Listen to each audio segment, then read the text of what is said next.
বাইরে থেকে ফিরে মানে কিছুটা টায়ার্ড ছিলাম। তো হুট করে সামনে আসলো আনন্দবাজার পত্রিকা। তো আনন্দবাজার পত্রিকার একটা নিউজের কমেন্ট সেকশনে গেলাম। সেখানে যাওয়ার পরে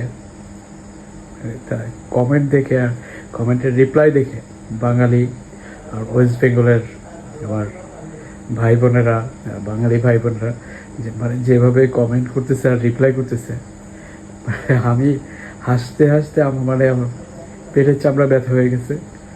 আর মানুষের ভিতরে এতটা নেগেটিভিটি থাকতে পারে, মানুষের ভিতরে এতটা টক্সিসিটি থাকতে পারে, আর মানুষ এত গালাগালি করতে পারে, এত খারাপ ভাষা ইউজ করতে পারে, সেটা আমি যদি ওইখানে না যাইতাম আমি কখনো বুঝতে পারতাম না। সিরিয়াসলি, যদি কারো মন খারাপ হয়, যদি কারো এন্টারটেনমেন্টের দরকার হয়, হ্যাঁ, তো আপনারা প্লিজ ওখানে যাবেন, একবার কমেন্ট সেকশনটা ভিজিট করে আসবেন, দেখবেন আপনার মন খারাপ উধাও হয়ে গেছে।